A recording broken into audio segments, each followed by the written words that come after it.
ಇವತ್ತಿನಿಂದ ಭಾರತೀಯ ಸಮಾಜ ಪಾರ್ಟಿ ಪಕ್ಷದಿಂದ ಕಾಂಶಿರಾಮ್ಜಿ 92ನೇ ಜನ್ಮ ದಿನಾಚರಣೆಯನ್ನು ಆಚರಣೆ ಮಾಡ್ತಾ ಇದ್ದೀವಿ.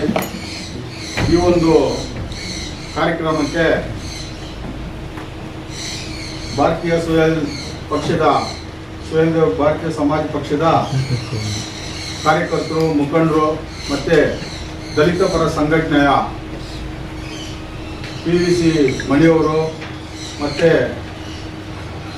ಮಾವಿನ ನಾರಾಯಣ ಸ್ವಾಮಯ್ಯನವರು ಮತ್ತು ಬಾಬಣ್ಣವರು ಮತ್ತು ಭಾರತೀಯ ಸ್ವಯಂ ಸಮಾಜ ಪಕ್ಷದ ಕಾರ್ಯಕರ್ತರಾದಂಥ ಇವರು ಮತ್ತು ರಾಜ್ಯಾಧ್ಯಕ್ಷರಾದಂಥ ಅಭಿಮನ್ಯವರು ಪಾಲ್ಗೊಂಡಿದ್ದಾರೆ.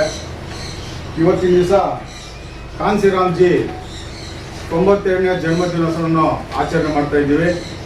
ಕಾಂಶಿರಾಮ್ಜಿ ಅವರು ಮೂಲತಃ ಪಂಜಾಬ್ನಲ್ಲಿ ಹುಟ್ಟಿರ್ತಕ್ಕಂಥ ಒಂದು ದಲಿತ ಮುಖಂಡರು.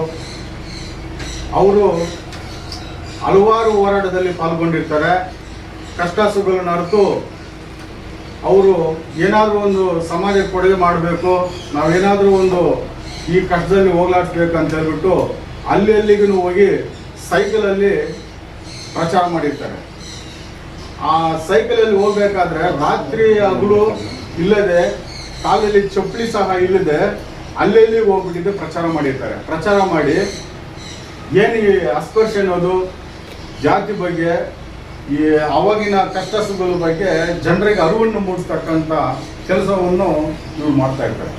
ಇವರು BSP ಪಕ್ಷವನ್ನು ಸಂಸ್ಥಾಪಕಿ ಕೆಲಸ ಮಾಡ್ತಾರೆ. BSPನೂ ಬಹುಜನ ಸಮಾಜ ಪಾರ್ಟಿ BSPನೂ ಇವರು ಕಟ್ತಾರೆ.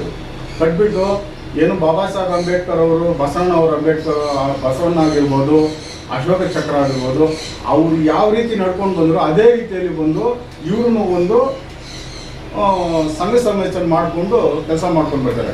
ಇವರು ಮೂಲತಃ ಪಂಜಾಬ್ನಲ್ಲಿ ಹುಟ್ಟಿರ್ತಾರೆ. ಇವರು ಕುಟುಂಬದಲ್ಲಿ 8 ಜನ ಸದಸ್ಯರು ಇವರು ಹಿರಿಯರಾಗಿ ಇಡೀ ಜೀವನವನ್ನೇ ಮದುವೆ ಇಲ್ಲದೆ ಈ ಸಮಾಜಕ್ಕೋಸ್ಕರ ಮುಡಿಪಾಗಿ ಇಟ್ಕೊಂಡು ಇವರು ಹೋರಾಟಗಳು ಮಾಡ್ಕೊಂಡು ಬಂದಿರ್ತಾರೆ. ಹಾಗಾಗಿ ಇವತ್ತಿನ ದಿವಸ ಸುಹೇಲ್ದೇವ್ ಭಾರತೀಯ ಸಮಾಜ ಪಕ್ಷ ಈ ಕಾಂಶಿರಾಮ್ಜಿ ಅವರ 92ನೇ ಜನ್ಮದಿನವನ್ನು ಆಚರಣೆ ಮಾಡ್ತಿದೆ. ಹಂಗೆ ನಮ್ಮ ಈ ದಲಿತ ಸಂಘಟನೆ ಮುಖಂಡರ ಪರವಾಗಿ ನಮಗೂ ಸಂತೋಷ ಆಗ್ತದೆ. ಹಂಗಾಗಿ 2 ಮಾತನ್ನು ಮುಗಿಸಿ ಮಾಡ್ತೇವೆ. ಜೈ ರಾಜ್ಯಾಧ್ಯಕ್ಷ ಅಭಿಮನ್ಯವರು 2 ಮಾತು ಮಾತಾಡಬೇಕು ಅಂತ ಹೇಳ್ತೇವೆ. ಎಲ್ರಿಗೂ ಜೈಲು ತಿಳಿಸ್ಕೊತ ಈಗ ನಮ್ಮ ಅಣ್ಣವ್ರು ಹೇಳಿದ್ರು, ಕಾರ್ಯಕ್ರಮದೆಲ್ಲ ಕಾರ್ಯಕರ್ತರು ಪತ್ರಕರ್ತರು ಭಾಗವಹಿಸಿದ್ರು, ಸಂತೋಷ. ಕಾಂಶಿರಾಮ್ ಸಾಹೇಬ್ರ ಬಗ್ಗೆ ನಾವು ಒಂದಷ್ಟು ಮಾತಾಡೋಕ್ಕೆ ಸಾಧ್ಯವಿಲ್ಲ. ಒಂದು 5 ನಿಮಿಷದಲ್ಲಿ ನಮಗೆ ಮ್ಯಾಕ್ಸಿಮಮ್ 3 ನಿಮಿಷ ನಾನು ಒಂದಷ್ಟು ಪ್ರಮುಖ ವಿಚಾರಗಳು ಮಾತಾಡೋಣ. ಒಬ್ಬ ನಾಯಕನಾಗಿ, ಜಾತಿವಾದ ಇಲ್ಲದ ನಾಯಕನಾಗಿ, ಸಂವಿಧಾನಾತ್ಮಕ ನಾಯಕನಾಗಿ ಇವತ್ತು ತಯಾರಾಗಬೇಕಾದ್ರೆ ಕಾಂಶಿರಾಮ್ ಸಾಹೇಬರು ಅವ್ರನ್ನ ಸ್ಫೂರ್ತಿಯಾಗಿ ನಾವು ಅಳವಡಿಸ್ಕೋಬೇಕಾಗತ್ತೆ. ನೋಡಿ, ಕಾಂಶಿರಾಮ್ ಸಾಹೇಬ್ರ ಜೀವನ ಚರಿತ್ರೆ ನಾವು ಸಣ್ಣದಾಗಿ ಒಂದಷ್ಟು ನಾವು ಮಾತಾಡ್ಬೋದಾದ್ರೆ, ಕಾಂಶಿರಾಮ್ ಸಾಹೇಬರು ಸರ್ಕಾರಿ ನೌಕರರಾಗಿರ್ತಾರೆ. ಆ ಸರ್ಕಾರಿ ನೌಕರರಾಗಬೇಕಾದ್ರೆ ತನ್ನ ಕಚೇರಿಯಲ್ಲಿ ಒಬ್ಬ D ದರ್ಜೆ ನೌಕರ P1 ಏನು ಮಾಡ್ತಾರೆ, ಕಾಂಶಿರಾಮ್ ಸಾಹೇಬ್ ನೀರು ಬೇಕು ಅಂತ ಕೇಳಿದಾಗ ನೀರು ತಂದು ಕೊಡ್ತಾರೆ.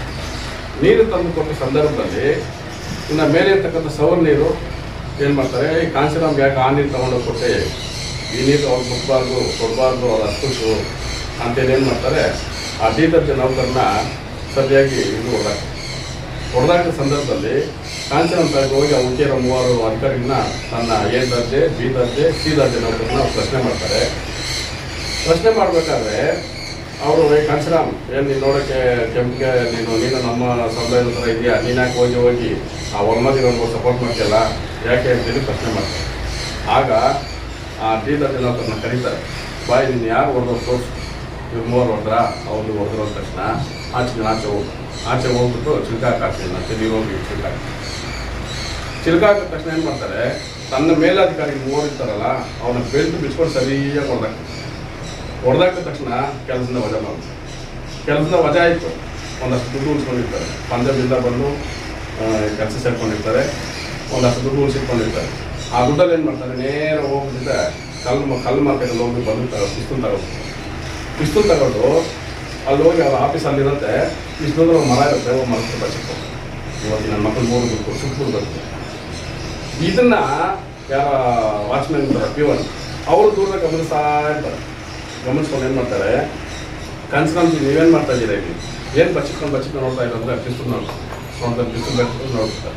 ನೀವೇನು ಕೆಲಸ ಮಾಡ್ತೀವಿ, ಜೈಲಿಗೆ ಹೋಗ್ಬಿಡ್ತೀರ ಬೇಡ ಅಂತೇಳಿ ಏನು ಮಾಡ್ತಾರೆ, ಸರಿ ನಾನು ನನ್ನ ಕೋಪ ನನ್ನ ಜೀವನನೇ ಹೋಗ್ಬಿಡ್ತು ಆಯಿತಾ, ಕೆಲಸ ವಜಾ ಮಾಡಿಬಿಟ್ರು, ನಾನು ಅವ್ರು ಏನಾದ್ರು ಮಾಡಲೇಬೇಕಂತಂದಾಗ ಬಾ ನೀವೇನು ಮಾಡೋ ಬಾ ನನ್ನ ಜೊತೆಗೆ ಅಂತೇಳಿ ಕರ್ಕೊಂಡು ಹೋಗ್ತಾರೆ. ತಾನು ಕೆಲಸ ಮಾಡೋದಾದ್ರೂ ಚಿಕ್ಕದಾಗಿ ಒಂದು ರೇಖೆ ಇಟ್ಟಿರ್ತಾರೆ, ಆ ರೇಖೆಯಿಂದ ಒಂದು ಪುಸ್ತಕ ತೆಗೆದ್ಬಿಟ್ಟು ತಗೋ ಪುಸ್ತಕ ಓದು, ನಾಳೆ ಬಾ ಮತ್ತೆ ಅವ್ರು ಹೆಂಗೆ ಕೊಡೋದು ಅಂತ ನಾನು ಹೇಳ್ತೀವಿ ಅಂತ ಹೇಳ್ತಾರೆ. ಹೋಗಿ ಪುಸ್ತಕ ಓದ್ತಾರೆ, ಓದ್ಬಿಟ್ಟು ಮತ್ತೆ ಮಾನವರಿ ಬಳಿಗೆ P1 ವಾಚ್ಮನ್ ಏನಿರ್ತಾರೆ ಅವ್ರು ನೋಡೋಕೆ ಬರ್ತಾರೆ. ಬಂದ ತಕ್ಷಣ ನನಗೀಗ ಅರಿವಾಯಿತು, ನಾನೀಗ ಮುಂದಕ್ಕೆ ಏನು ಮಾಡಬೇಕು.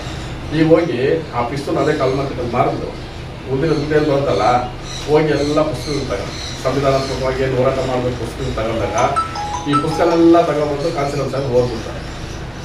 ಓದಿದ ತಕ್ಷಣ ಆವಾಗ ನಾವು ಒಂದು ಪಕ್ಷ ಕಟ್ಟಬೇಕು ಅಂತೇಳಿ ಉದ್ದೇಶ BSP ಪಕ್ಷ ಫೌಂಡೇಶನ್ ಮಾಡ್ತಾರೆ.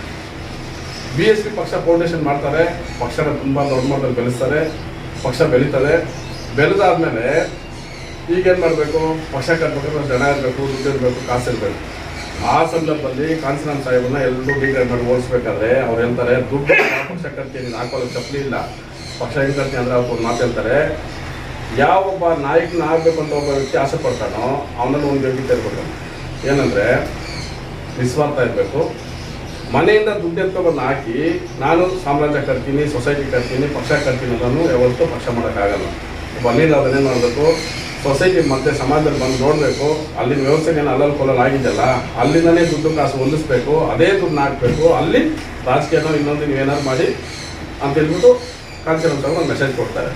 ಇದಾದ ಒಂದು 10 ವರ್ಷದಿಂದ ಕ್ಯಾಬಿನೆಟ್ ಮೀಟಿಂಗ್ ರಚನೆ ಮಾಡಬೇಕು. ಒಂದೆಲ್ಲ ಸರ್ವಪಕ್ಷ ಸಭೆ ಸೇರ್ತಾರೆ.